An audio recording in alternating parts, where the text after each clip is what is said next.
L'année 2026 est maintenant bien entamée, mais il n'est jamais trop tard pour vous partager ce que j'ai appris de 2025.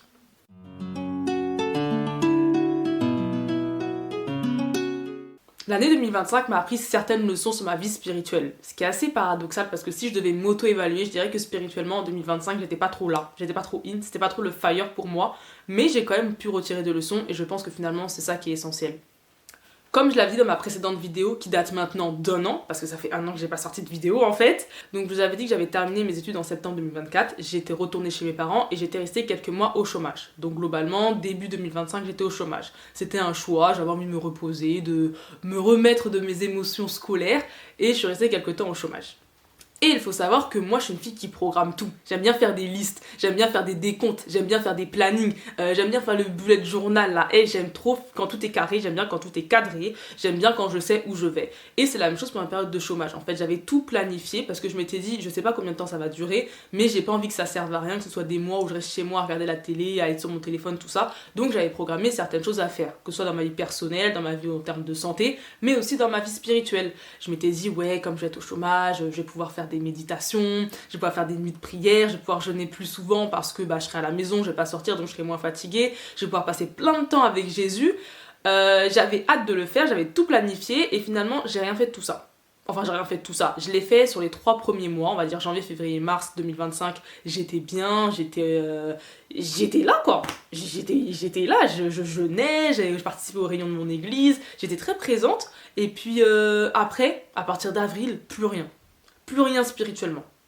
Et il faut savoir que avant, lorsque j'étais étudiante, j'habitais seule. Et lorsque j'habitais seule, tout était bien cadré, tout était bien carré spirituellement parlant. C'est-à-dire que j'avais fait une vidéo dessus, mais pour ceux qui ne suivent pas, je me levais à 5h tous les matins, je passais 1 heure avec Jésus. Le soir, j'arrivais à me bloquer du temps où je priais, je méditais, je lisais la parole, je regardais des vidéos sur YouTube pour m'édifier, tout ça. Et je pensais vraiment que j'allais faire un copier-coller de mes habitudes, que ce que je faisais lorsque j'habitais seule, j'allais le faire quand j'allais retourner chez mes parents, surtout que j'étais au chômage, donc ça allait être encore plus facile. Mais finalement, non, ça s'est pas du tout passé comme ça. J'ai pas fait de copier-coller, loin de là. Et du coup, avec tout ça, il est venu un sentiment de culpabilité. Je culpabilisais parce que je me disais, mais attends, avant j'habitais seule, j'arrivais à faire ça, alors que je travaillais, j'étais étudiante, j'étais tout ça. Là, maintenant, je suis au chômage et j'arrive même pas à faire la moitié des choses. J'arrive pas à passer un moment avec Dieu. Ça a marché pendant 3 mois, le 4e mois, c'est bon, j'abandonne. Puis dans l'année, j'ai trouvé un travail, merci Seigneur, gloire à Dieu.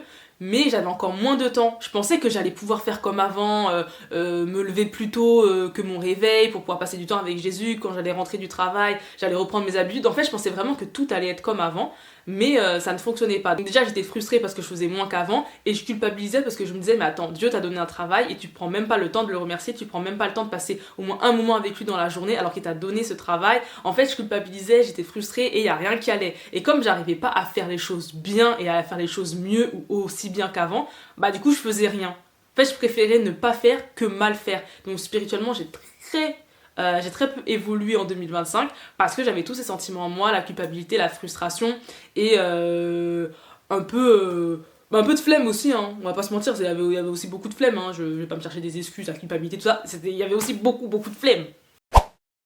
Et aujourd'hui, maintenant que ça fait quelques mois que j'ai commencé à travailler tout ça, je peux dire que j'ai trouvé un certain rythme avec Dieu, c'est-à-dire que le matin, j'arrive à me garder 15-20 minutes le matin pour prier, pour lire ma Bible, tout ça, et il y en a beaucoup qui vont me dire, mais Sephora, c'est génial, 15-20 minutes le matin, moi je les ai pas les 15-20 minutes, avec les enfants, avec le travail, avec le truc, avec le machin, moi j'ai pas le temps, toi tu fais ça, c'est déjà bien, et je sais que c'est déjà bien, je suis pas en train de me plaindre ou de me faire la victime, à dire, ouais, non mais ce que je fais c'est pas assez, tout ça, je sais que c'est déjà bien, mais moi en fait je vois les chiffres.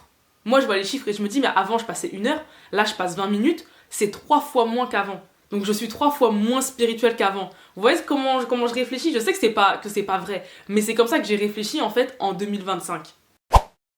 Je vous raconte tout ça pour poser le contexte parce qu'en réalité la question que je voulais poser c'est est-ce que je suis moins spirituelle entre guillemets parce que avant je passais 1 heure avec Jésus et maintenant je passe que 15 minutes avec Jésus? Est-ce que ça fait de moi une personne moins spirituelle? La réponse bien évidemment c'est non. Et peut-être que c'est une évidence pour tout le monde, et dans ce cas c'est très bien, mais je préfère quand même le dire dans le sens où moi en 2025 c'est ce que je pensais. Au point où j'étais dans la culpabilité, j'étais dans la frustration, j'avais l'impression de pas en faire assez, tout ça. Et pourtant dites-vous que ça fait des années que je suis chrétienne, ça fait des années que je suis convertie, que je suis enseignée, tout ça. Mais j'avais quand même ce sentiment de j'en fais pas assez. je suis pas assez bien, avant je faisais plus, pourquoi maintenant je fais pas assez? Parce que j'étais trop dans cette, entre guillemets, religiosité où tout devait être calculé, tout devait être compté, ma spiritualité se mesurait en termes de minutes que je passais avec Dieu, et du coup, bah, je voyais pas les choses de la bonne manière, et en fait, je me culpabilisais toute seule, quoi. Donc en fait, la leçon que j'ai retirée de 2025, c'est que le but essentiel des moments spirituels, des moments que tu passes avec Dieu, c'est d'être avec Dieu. C'est de lui parler, c'est d'être dans sa présence, c'est de chercher sa paix, c'est d'écouter aussi ce qu'il a à te dire en fait. Donc que ça te prenne 2 heures, que ça te prenne 1 heure, que ça te prenne 30 minutes ou 10 minutes, c'est quoi l'importance? L'importance, c'est pas les minutes, c'est vraiment tu fais ce que tu as à faire. Tu écoutes ce que tu as écouté et tu dis ce que tu as à dire. Le but, c'est d'être avec la personne que tu aimes, que tu chéris. Parce que comme je vous ai dit, moi j'aime bien quand tout est carré. J'aime bien quand tout est bien K. Ce qui fait que finalement, lorsque je regarde mes anciens moments spirituels où je me levais toujours à 5 heures, ils étaient géniaux ces moments. Je suis pas en train de cracher dessus, ils étaient géniaux ces moments. Mais je gardais quand même une part de contrôle en fait dessus. C'est-à-dire que je me disais, bon, je me lève à 5 heures. Ensuite, je vais écouter telle musique, je lançais la playlist. Ensuite, je vais lire tel verset, tel chapitre. Ensuite, je vais écouter telle vidéo de méditation. Ensuite, je vais faire ça. Il va me rester 15 minutes et dans les 15 dernières minutes, je vais faire le résumé de ce que j'ai compris. Et je dis ça en rigolant, mais c'est exactement ce que je faisais. Hein. Je me laissais toujours du temps à la fin pour faire le résumé. J'écoutais toujours telle vidéo de tel prédicateur. C'était tout très carré. Donc, ça veut pas dire que Dieu me parlait pas, parce que je pense que Dieu me parlait dans ces moments-là. Mais peut-être que j'aurais dû lui laisser plus de liberté. Peut-être qu'il avait besoin de me dire autre chose, peut-être que je ne lui laissais pas assez de place, je sais pas, peut-être que j'écourtais trop les moments, dans le sens où j'étais en train de lire ma Bible, il fallait que je continue, mais moi j'arrêtais parce qu'il fallait que j'écoute une vidéo de méditation. En fait, vous voyez, j'étais quand même au contrôle, c'est-à-dire que je laissais Dieu gérer, mais j'étais quand même la timekeeper. Vous voyez, c'est cette personne en fait qui va gérer le temps, qui va dire non, là le temps il est écoulé, on passe à l'activité d'après. Là le temps il est écoulé, on passe à l'activité d'après. Là le temps il est écoulé, on fait le résumé de tout ce qu'on a compris et ensuite on va faire autre chose parce qu'il est 6 heures, il faut que je me lève, il faut que je me lave, il faut que je fasse ci, il faut que je fasse ça. Vous voyez, je laissais pas pleinement le moment entre les mains du Seigneur et je pense que c'est ça en fait qui m'a fait défaut et c'est tout. Donc avoir une routine, être carré, c'est bien parce que Dieu c'est un Dieu d'ordre. Mais moi je sais en tout cas pour ma part, j'ai cette tendance à tout contrôler, ce qui fait que ça peut finalement jouer à mon désavantage dans ma vie spirituelle. Donc lorsque je repense à ces moments où je me levais à 5 heures, je le dis encore, c'était des moments géniaux, je regrette absolument pas d'avoir fait ça.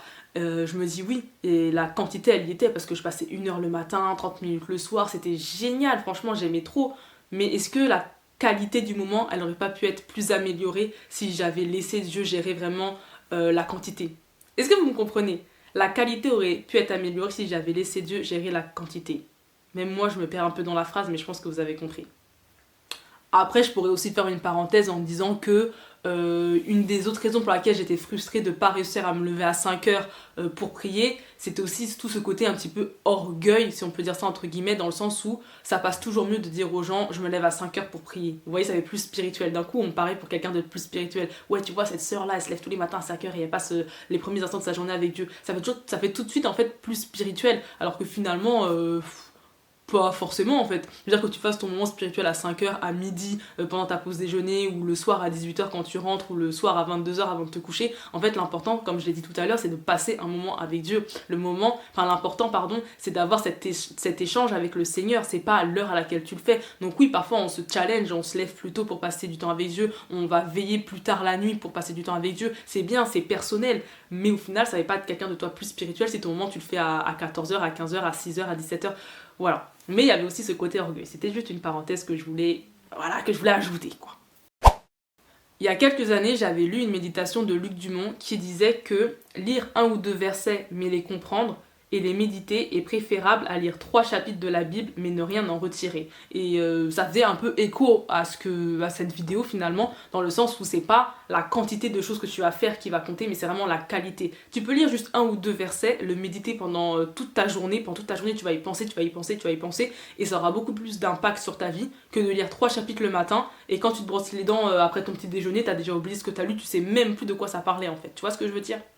J'aimerais ajouter aussi du coup que ta routine spirituelle s'adapte à ta vie actuelle. Et ça fait pas de toi quelqu'un de moins spirituel pour autant. Aujourd'hui, ma routine spirituelle a changé et elle changera probablement au cours de ma vie en fonction de mon environnement, en fonction de mes horaires de travail, en fonction des personnes avec qui je vais vivre, en fonction de ma santé, en fonction de mes projets en cours, peu importe, la routine en fait, elle va évoluer, tu vois. La routine que tu avais lorsque tu habitais seule et la routine que tu vas avoir lorsque tu auras des enfants sera probablement différente. La routine que tu avais lorsque tu travaillais 9h-17h sera différente de la routine que tu as si tu changes de travail et tu te mets à travailler de 4h du matin à 13h. Tu vois, ce sera pas forcément la même routine spirituelle, ce sera pas forcément les mêmes habitudes que tu auras, mais ça fait pas de toi quelqu'un de moins spirituel pour autant.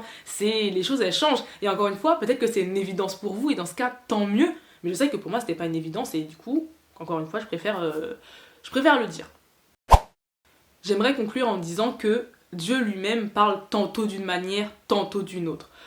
Dieu peut nous parler par des songes, par des versets bibliques, par des méditations, par des gens qui vont venir nous parler, par des convictions. Bref, Dieu en fait, il nous parle tantôt d'une manière, tantôt d'une autre. Il n'est pas écrit dans la Bible que pour telle demande, on aura une réponse sous telle forme. En fait, Dieu c'est un Dieu d'ordre, mais il varie ses manières de s'adresser à son peuple, à ses enfants. Jésus, même lorsqu'il était sur la terre, il passait pas toujours ses moments spirituels de la même manière. Parfois, il passait la nuit en prière. Parfois, il se levait à l'aube pour aller prier. Et parfois, il disait juste une phrase. Lève-toi, prends ton lit, marche. Père, pardonne-leur, ils savent pas ce qu'ils font. Tu vois, c'est-à-dire que même Jésus ne priait pas toujours de la même manière. Pas toujours au même moment dans la journée. Ça changeait, ça variait. Donc, le conseil que je peux donner, tout simplement, c'est soyons à l'image de Christ. Soyons à l'image du Créateur. Dieu est un Dieu d'ordre, mais il varie ses moyens de communication avec nous. Faisons la même chose en fait. Il faut savoir s'adapter au moment, il faut savoir s'adapter à la situation, il faut savoir s'adapter à la saison. Et c'est pas parce que en termes de temps tu fais moins qu'avant que t'es une moins bonne personne spirituelle, tu vois. Ta vie spirituelle ne va pas se mesurer au nombre de paroles que tu vas répéter sans cesse, à l'heure de ton lever, au nombre de jours que tu vas passer sans manger. En fait, c'est pas ça qui va faire ta vie spirituelle, c'est vraiment ton cœur et ce que tu voulais faire. Est-ce que tu as fait ça juste parce que c'est une habitude, juste parce que comme moi finalement c'était un petit peu devenu religieux, tu te lèves à 5h, tu pries, tu fais ça. Est-ce que tu veilles dans la prière juste pour dire aux gens que ouais, moi j'ai veillé dans la prière tant de temps? Ou est-ce que tu le fais parce que tu as vraiment envie de le faire, parce que Dieu t'appelle à le faire, parce que tu as envie de te connecter au Père? Je le répète encore une fois, l'importance des moments spirituels, c'est d'être avec Dieu. C'est d'être au pied du maître, c'est de lui parler, de lui dire tout ce que tu as à lui dire et de prendre tout ce qu'il a à te donner en fait. Donc où est ton cœur? Est-ce que ton cœur il est dans la religiosité / habitude que tu vas faire mécaniquement? Est-ce que ton cœur il est dans le m'as-tu vu où tu veux impressionner les gens qui sont autour de toi? Ou est-ce que ton cœur il est juste au pied du maître, t'as envie de faire un cœur à cœur? Que ça te prenne 10 minutes, 5 minutes, 1 heure, 2 heures, toute la nuit, t'as juste envie d'être au pied du maître.